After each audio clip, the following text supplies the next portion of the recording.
as you rightly said, our customers, our prospects are more educated.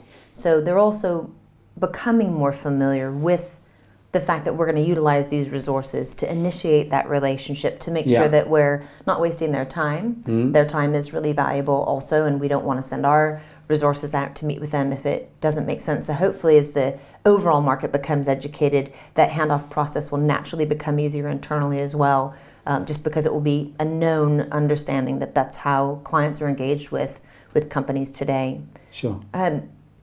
What then do you think is the single most important thing that sales leaders need to be doing in 2020 when we think about the importance of the SDR role and how that gets organized and how they utilize information?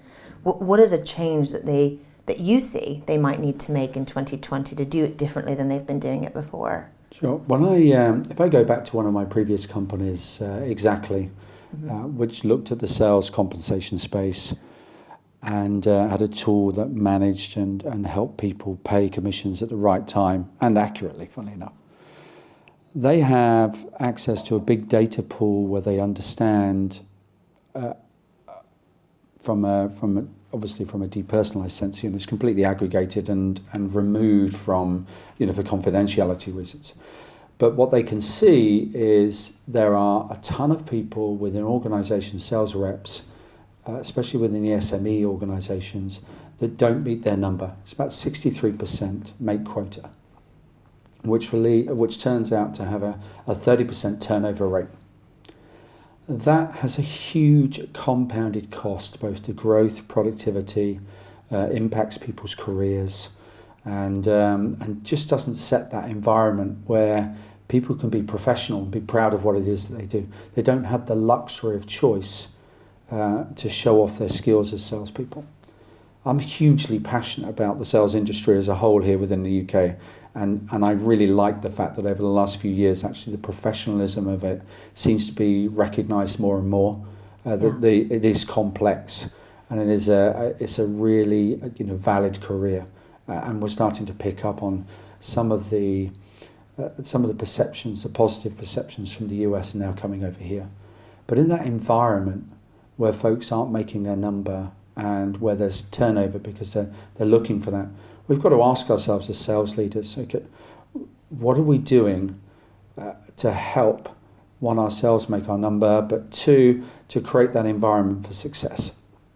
And if you look at the Deloitte Fast 50 that's just been published here in the UK, so that's the 50 fastest growing technology companies in the UK, we're very proud at Outreach that 6 out of the 10 are Outreach customers. The other 4 actually sell B2C, so they can't be an Outreach customer, business to consumer. And they have a common factor in place. One is they've absolutely taken on board the importance of the outbound business development team who are going out and finding business early in the sales cycle, probably even before a customer realizes they have a challenge, which allows them to build that value and to fill the pipeline with that luxury of choice, which therefore then allows their salespeople to work on the right kind of opportunities that allows them to make their number, and then those companies are growing at a fair tick. Yeah. No, those are all really relevant points about the things that we need to think about. And sales leaders' minds, I think, get quite clouded. There's a lot going on in sales. It is becoming a more, we'll call it professionalized profession that we can be really proud of, but also there's an amount of rigor we have to step up to. We really need to be doing continuous improvement on our knowledge, the tools that we have available to us, and how do we help people be successful. I think the point you made about, the number of people that are making quota. I mean, I know in organizations I've worked in, 63%, we would have loved that. I think we would see more like 30% making plan. Wow. So then how do you take that next chunk and create some marginal gains to really shift the revenue and profit result for an organization? And it certainly is around the tools, the enablement, the culture, and the environment. But it all starts, doesn't it, with the people that we decide to hire? Yeah, absolutely. And how we find that talent. And you spoke about perhaps we've had a propensity to kind of bring in really green young people and put them into a role like an SDR role. But perhaps we need to be looking at it differently. Maybe we need to be hiring those that are slightly more skilled, who have better language to communicate with our customers and understand the robustness of the types of business problems that they're facing.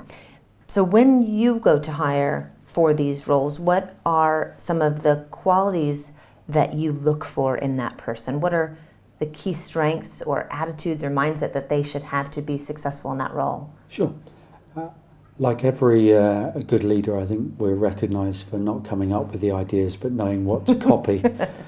And I was really pleased when I came to Outreach to see that they were using some element of, profiling tools and capabilities in that selection process, especially with our graduate intake. That the people fresh out of university who are looking to take up a career in sales and to become SDRs. I've just hired a bunch for Outreach here in the UK. And the process we go through is we're using a capability by the Objective Management Group. And that profiling test takes about 45 minutes for people to fill out.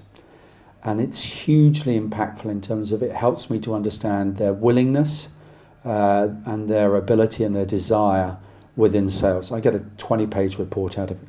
So behavioral, it's more behavioral? Yeah, so the willingness is are they coachable? Do they have the grit and determination to get on with this? Are they, do they have, that commitment to become great at it?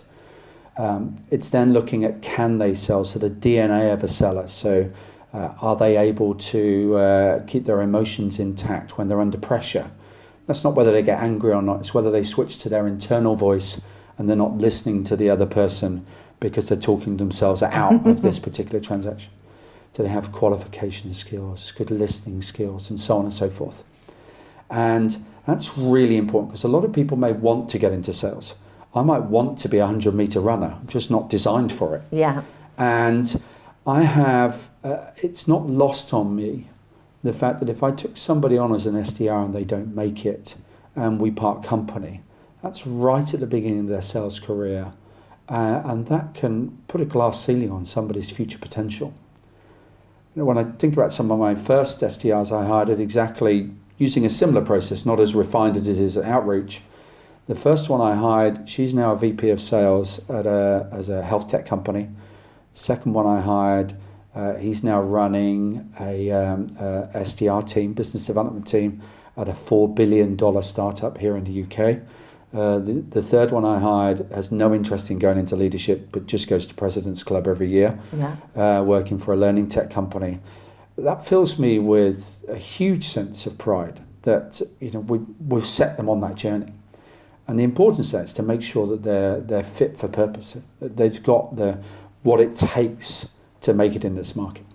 I think it's so important that individuals are hired into jobs that they can thrive in. Yeah. And you're right that assessment process not only is good for our business because hiring and training people and then having them turn over is incredibly expensive and misses revenue opportunities in the business, but I think for an individual it's kind of soul eroding. And one of the things that I always find is really important to look for, and I'm going to guess that you'll agree, is resilience. Unfortunately, we lose more than we win in sales. So, testing that personality for their ability to recover, sort of their measure of optimism, their growth mindset. Do they come back fighting harder and stronger? Sure. Or is it something that they find incredibly deflating? Because that's a difficult thing to help individuals in sales recover from, because it's just a natural part of the beast. Would you agree?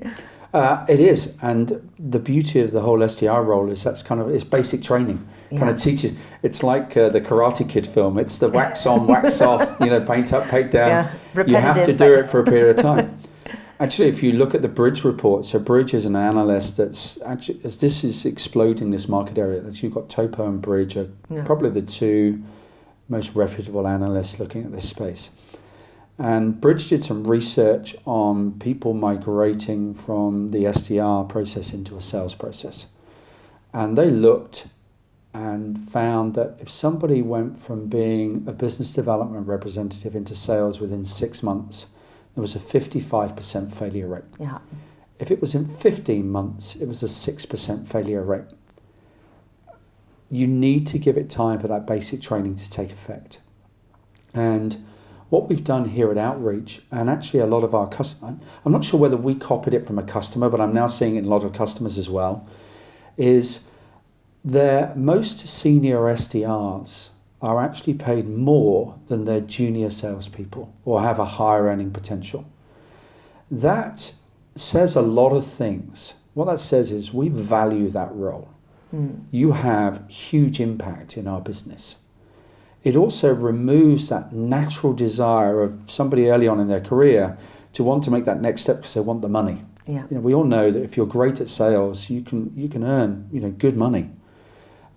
But doing that too soon actually could really hinder their future potential or even their livelihood in that organisation.